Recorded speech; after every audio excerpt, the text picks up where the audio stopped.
mà đo cái này cà phê nơi xì miệt là cái hàng cà phê bom bom rây bom cho cheese hả? bar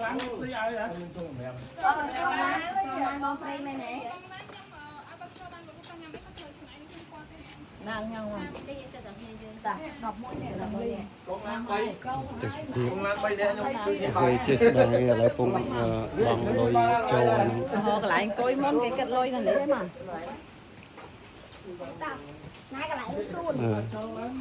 nơi khác xì miệt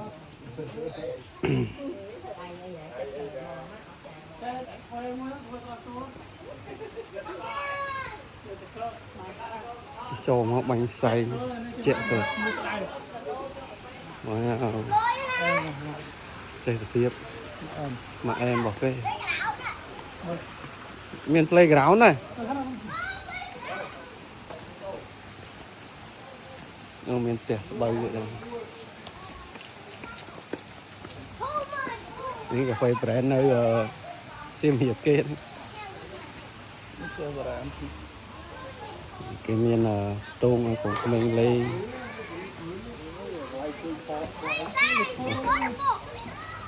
oh have waterfall too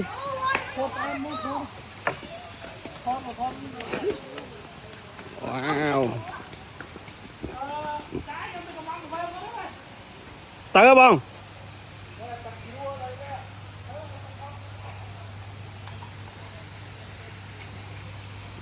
mấy cái quạt bao vào cái đây rồi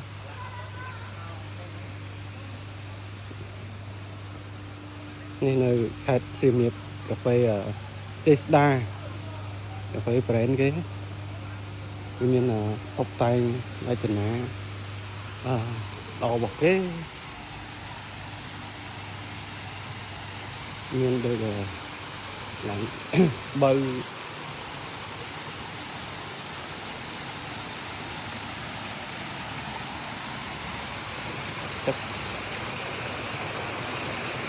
làm cho con em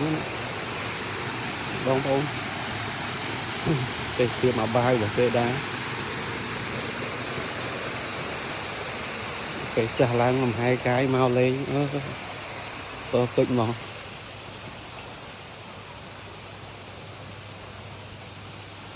nông tê này cái nhâm nông tê của ba đây của ba đấy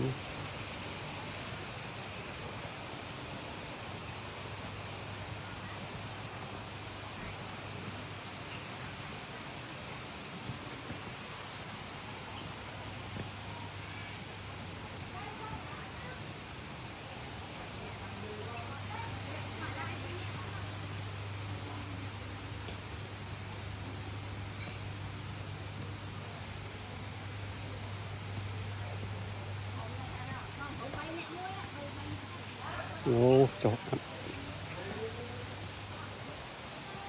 bàn tè làm hai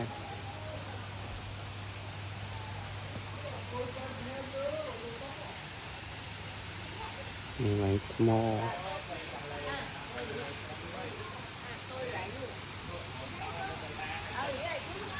một cụ dân tung cho đo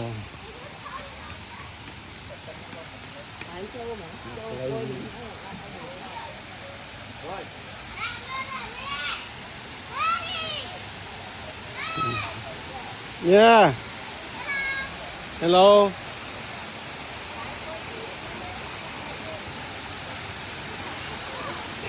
cà phê lại cái lụa cà phê đôi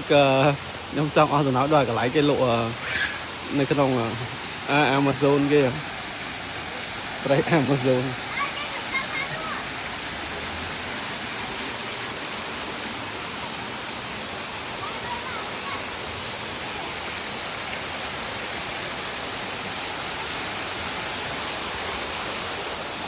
cho đo lại như cả món cà phê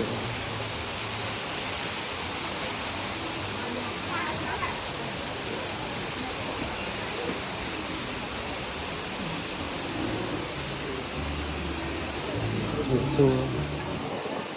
cái việc sao một pro một cái gì mà sinh chưa